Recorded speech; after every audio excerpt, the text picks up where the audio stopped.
Hi everyone, welcome to the Spoken English Beginners course. We are meeting in the 24th day session. நாங்கள் நிறைய டென்சஸை already படிச்சிட்டோம். இன்றைய லெசனில் நாங்கள் படிக்க போகிறது பர்ஃபெக்ட் கண்டினியூஸ் டென்ஸ் அப்படின்ற விஷயம். ஓகே, இன்றைக்கு நாங்கள் 3 காலங்களையும் மையமாக வச்சு எல்லா விதமான பர்ஃபெக்ட் கண்டினியூஸ் டென்சஸையும் படிச்சிடலாம். ஓகே, ஃபர்ஸ்ட் நாங்கள் பார்க்க போகிறது ப்ரெசண்ட் பர்ஃபெக்ட் கண்டினியூஸ் டென்ஸ். இதை நாங்கள் ரியல் லைஃப்பில் எந்த மாதிரி சென்டென்சஸை உருவாக்குறதுக்காக யூஸ் பண்ணுவோம் அப்படின்ட்டு பார்க்கலாம். நான் ரொம்ப நேரமாக படித்து கொண்டிருக்கிறேன்.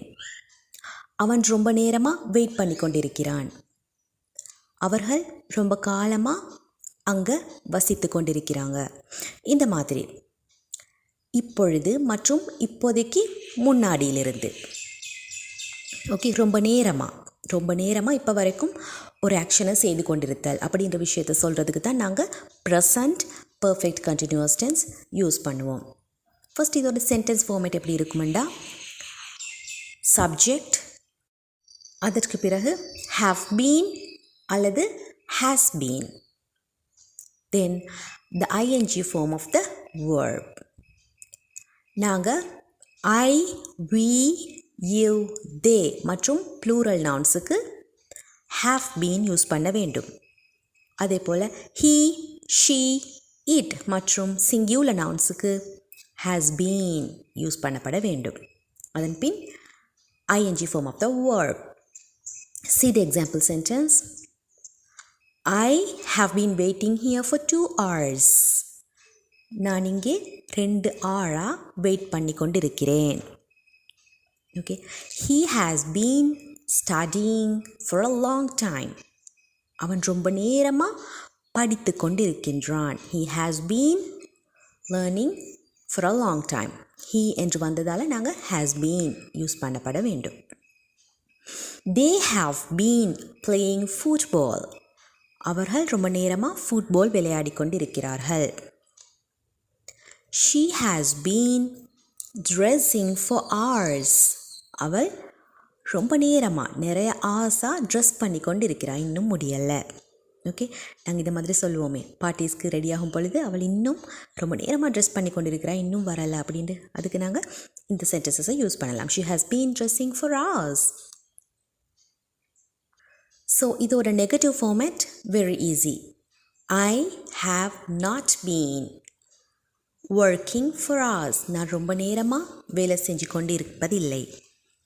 Okay, I have not, she has not, not சேர்த்து சென்டென்ஸை உருவாக்க வேண்டும். She has not studying for hours. அவள் ரொம்ப நேரமாக படித்து கொண்டு இருக்கல்ல. நெக்ஸ்ட் கொஸ்டின் ஃபார்மேட் எப்படி வருமெண்டா, have you been working for hours? நீ ரொம்ப நேரமாக வேலை செய்து கொண்டு இருக்கிறாயா? Has she been studying? அவள் ரொம்ப நேரமாக படித்து கொண்டிருக்கிறாளா? Have you been waiting for a long time? நீங்கள் ரொம்ப நேரமாக வெயிட் பண்ணி கொண்டிருக்கிறீங்களா? Have you been waiting for me for a long time? நீங்கள் எனக்காக ரொம்ப நேரமாக வெயிட் பண்ணி கொண்டிருக்கிறீங்களா? ஓகே, இந்த மாதிரி சிச்சுவேஷன்ஸில் நாங்கள் இந்த சென்டென்சஸை கொஸ்டின் ஃபார்மேட்டை உருவாக்கி பேசக்கூடியதாக இருக்கும். அடுத்து என்ன பார்க்க போகிறோம்டா, பாஸ்ட் பர்ஃபெக்ட் கண்டினியூஸ் டென்ஸ். இதை எந்த மாதிரியான சிச்சுவேஷன்ஸில் யூஸ் பண்ணுவோம் அப்படின்டா, பாஸ்டில் ஒரு டைமில் ஸ்டார்ட் ஆன ஒரு ஆக்ஷன் தொடர்ச்சியாக நடந்து கொண்டிருந்து பாஸ்ட்லேயே இன்னொரு டைமில் அது எண்டாகி இருக்கும். அண்டர்ஸ்டுட்? நான் 2 இயர்ஸாக அந்த ரெஸ்டாரண்ட்டில் வேலை செய்து கொண்டிருந்தேன். எது வரைக்கும்ண்டா, எனக்கு ப்ரொமோஷன் கிடைக்கும் வரைக்கும். ஓகே, நான் வேலை செஞ்சு 2 இயர்ஸில் எனக்கு ப்ரொமோஷன் கிடச்சிருச்சு. ஸோ அதை நாங்கள் சொல்கிற விதம், நான் 2 இயர்ஸாக அந்த ரெஸ்டாரண்ட்டில் வேலை செஞ்சு கொண்டிருந்தேன், எனக்கு ப்ரமோஷன் கிடைக்கும் வரைக்கும். அவள் வெளிநாடு செல்லும் வரைக்கும் 6 மாதங்களாக இங்கிலீஷ் படித்து கொண்டிருந்தாள். ஓகே, இப்போது படித்து முடிஞ்சாச்சு.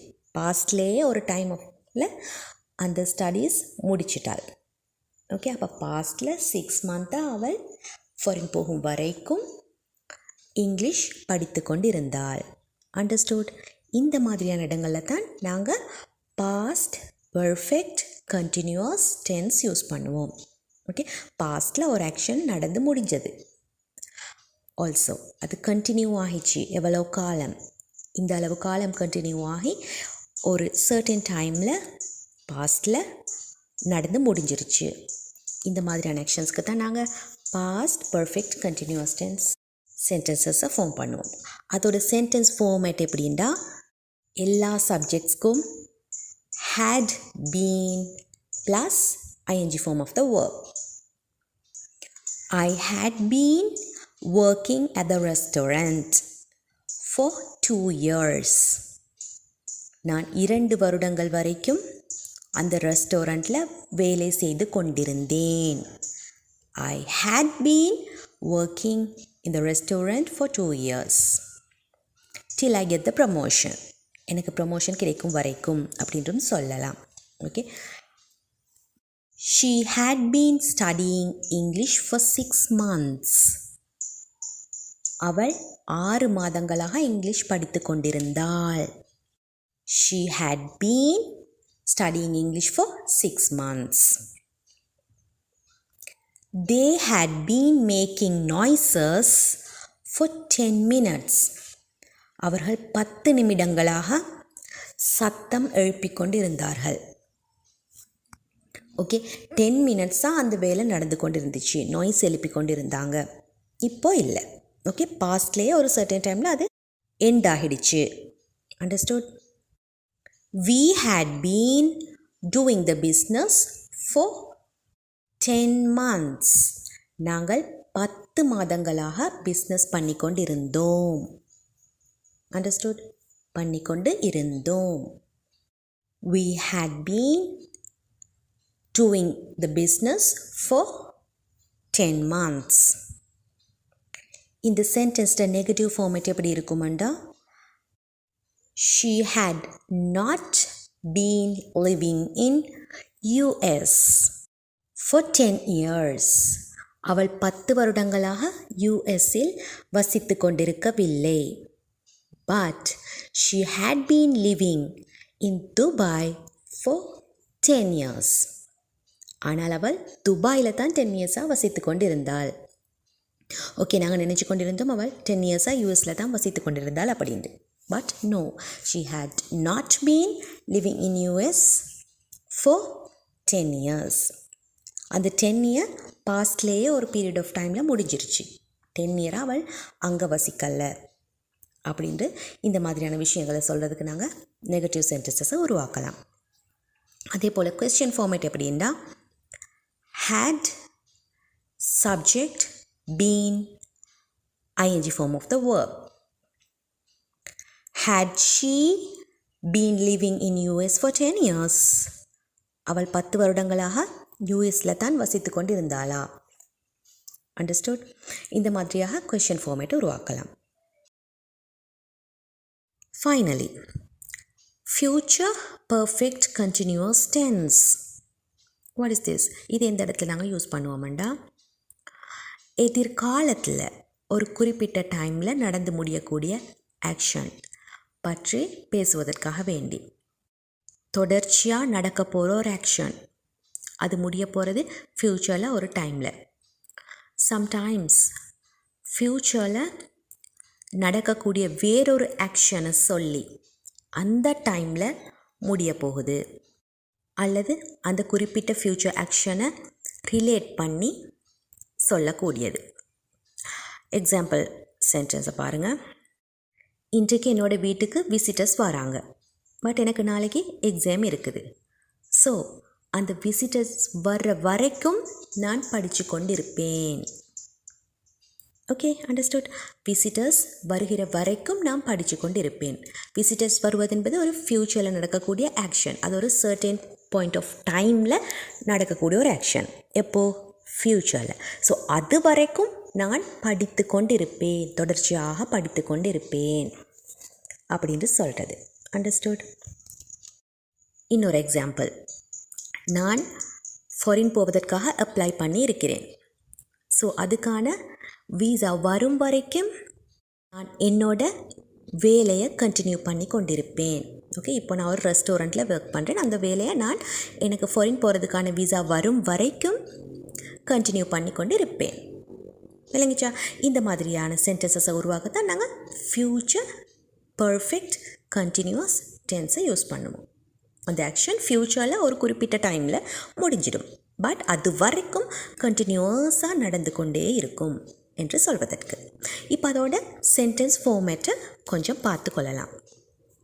முதல்ல சப்ஜெக்ட், தென் என்னடா will have been, ING form of the verb. Okay, I will have been working,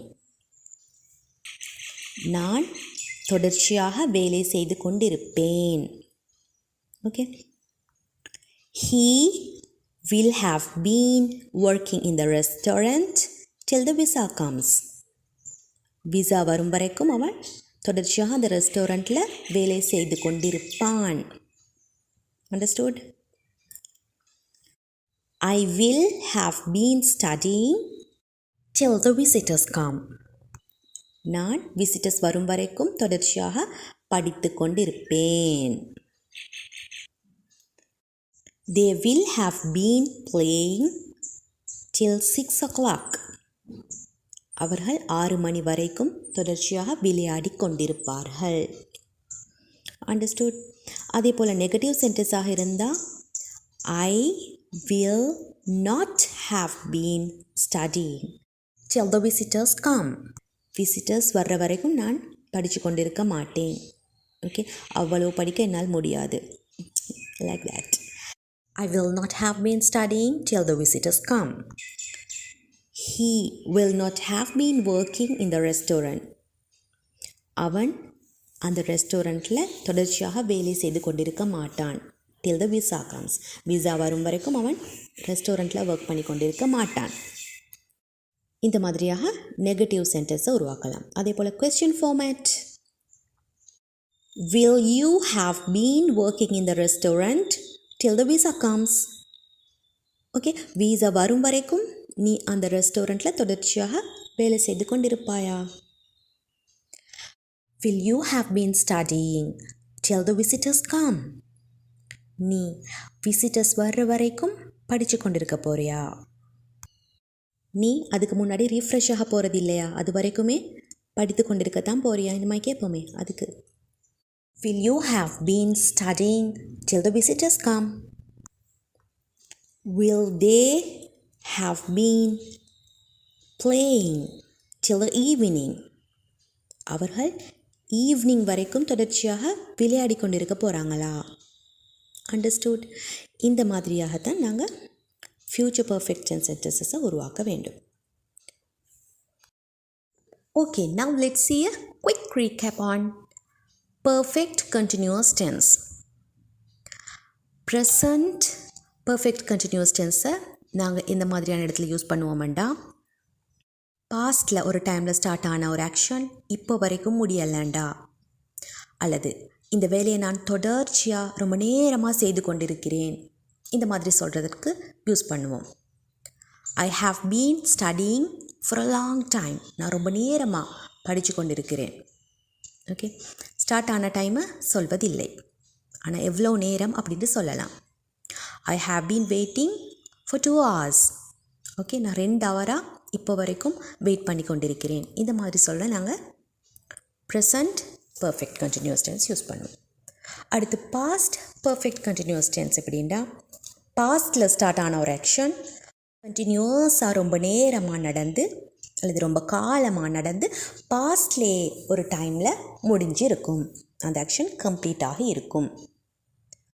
I had been studying for the whole night till 4 o'clock. நான் நைட் ஃபுல்லாக படித்தேன், 4 மணி வரைக்கும். ஓகே, நான் நைட் ஃபுல்லாக படித்து கொண்டிருந்தேன் 4 o'clock வரைக்கும். இந்த மாதிரி பாஸ்ட்லேயே ஒரு குறிப்பிட்ட டைமில் அந்த ஆக்ஷன் எண்ட் ஆகியிருக்கும், பட் அதுக்கு முன்னாடி ரொம்ப நேரமாக அது நடந்து கொண்டு இருந்த ஆக்ஷனாக இருக்கும். அதே போல் ஃப்யூச்சர் பர்ஃபெக்ட் கண்டினியூஸ் டென்ஸோட ஆக்ஷன் என்னன்றா, ஃப்யூச்சரில் ஒரு ஆக்ஷன் தொடர்ச்சியாக நடந்து கொண்டிருந்து ஃப்யூச்சரில் ஒரு குறிப்பிட்ட டைமில் எண்டாகி இருக்கும். I will have been studying till the visitors come. Visitors வர்ற வரைக்கும் நான் தொடர்ச்சியாக படித்து கொண்டு இருப்பேன். I will have been studying till night. நான் நைட் ஆகிற வரைக்கும் தொடர்ச்சியாக படித்து கொண்டு இருப்பேன். ஓகே, இப்போது உங்களுக்கு பர்ஃபெக்ட் கண்டினியூஸ் டென்ஸ் பர்ஃபெக்டாக விளங்கி இருக்கும் என்று நினைக்கிறேன். அதர்வைஸ் அது விளங்கலை அப்படின்னா நீங்கள் திரும்ப இந்த வீடியோவை பார்க்கலாம். ஓகே, ஸோ நீங்கள் என்னோடய சேனலை இன்னும் subscribe பண்ணலான்டா do it now. And if you think this video is useful to you, you can share this to others and click the like button. I'm waiting for your valuable comments. Let's meet in the next session. Until that, take care. Bye-bye.